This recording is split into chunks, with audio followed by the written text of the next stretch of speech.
Hello, Facebook, and hello, YouTube. Lauren here, Lauren Grace from the Afterlight Podcast.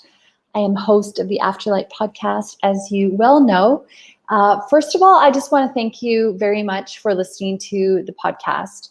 I know that you have a whole bunch of opportunities out there to listen to other podcasts. The fact that you choose to show up and listen to the Afterlight is just wonderful, and I thank you so much for that.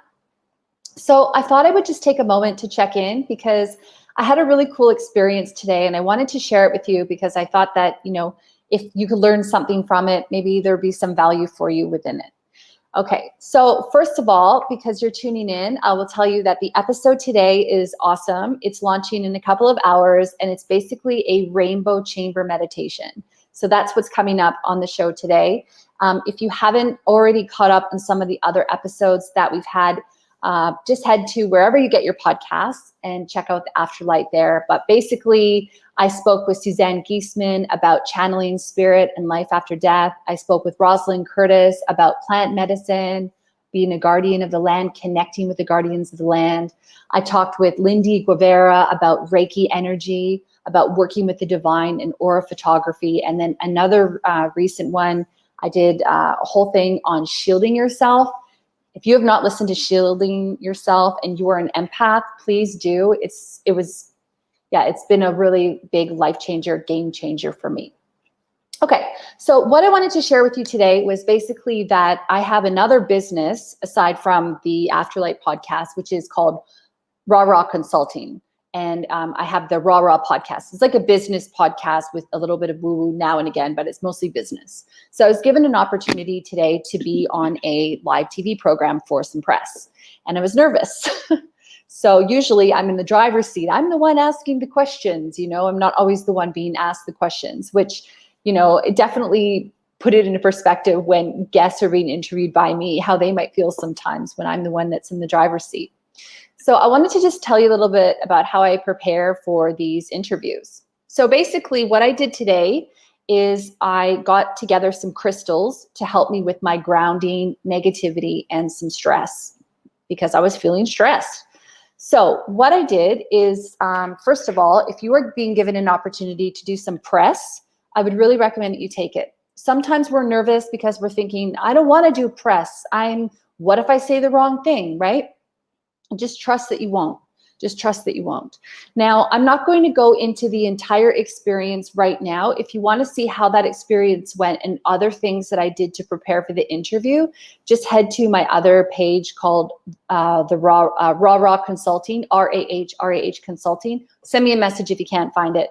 That video that just went out today talked to you all about how I prepared for the live interview as far as a business perspective goes, although I did throw some woo in. What I did though, as far as preparing from an energetic point of view, was I meditated this morning. I took some time to call in the angels.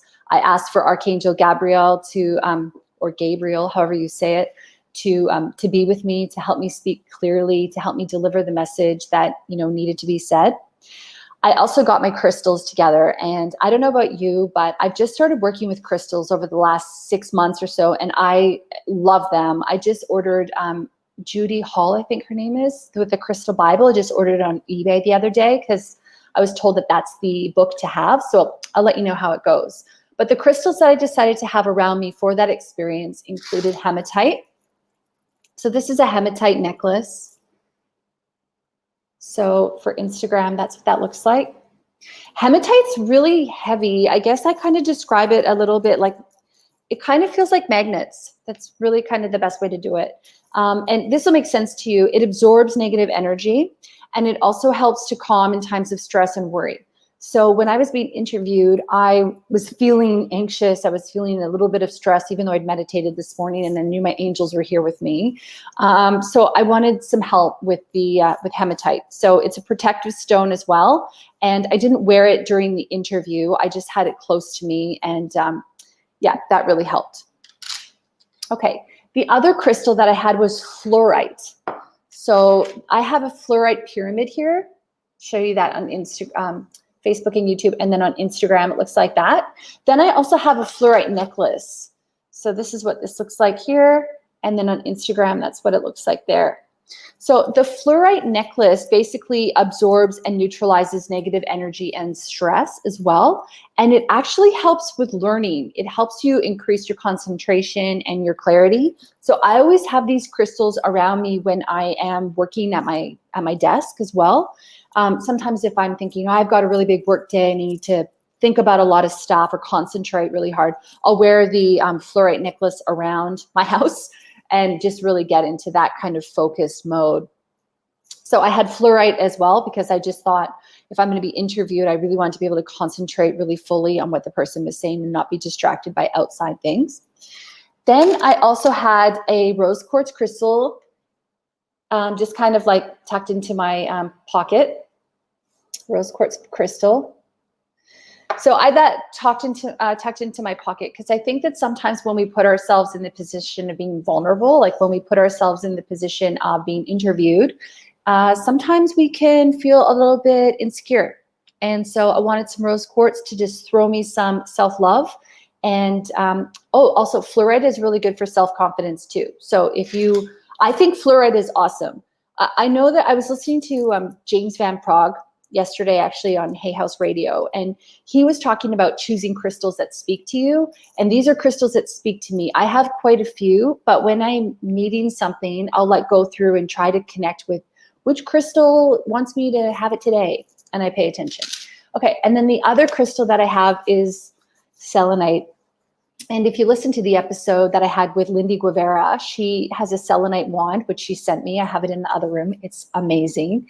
And after I got that wand, I just thought, this is the most beautiful crystal I've ever seen in my life. I mean, not to negate all the crystals are beautiful, but for me, it just really captured something that I decided to buy myself another selenite crystal, and I bought a palm stone.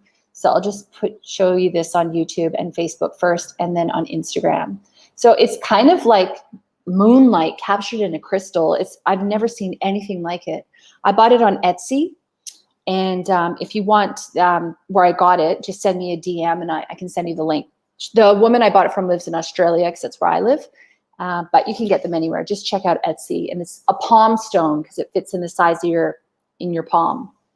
Selenite is really good for cleansing and clearing.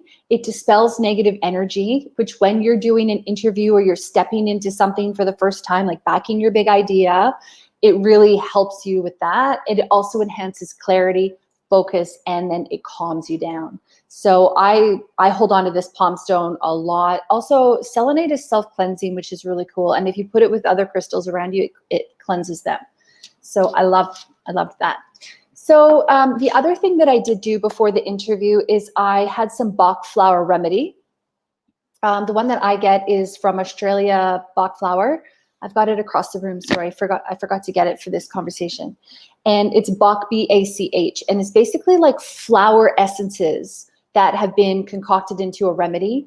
And you just take a couple of drops, and it really helps you with anxiety and with stress. So I was feeling anxious before my interview.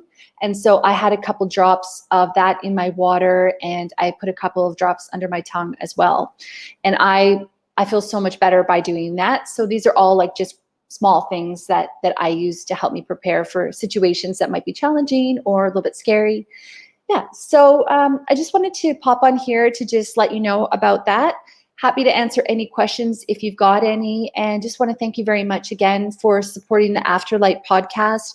If you haven't already, can you please leave us a review? Just really helps to get the word out there, especially with the podcast world. As you know, there's so many amazing podcasts out there to listen to, and I really do believe that the guests that I speak with on the Afterlight podcast, they all have just amazing things to say. And I just know that if we can share their messages and the messages that I share as well with others, that we might be able to, well, I guess all these small things, all these small changes change the world, don't they? If people listen to something that resonates with them. And yeah, so, all right. And like I said at the top, in a couple of hours, the new episode today is a rainbow chamber meditation, which is wonderful. So thank you so much for your ongoing support, and I will talk to you next time. Bye.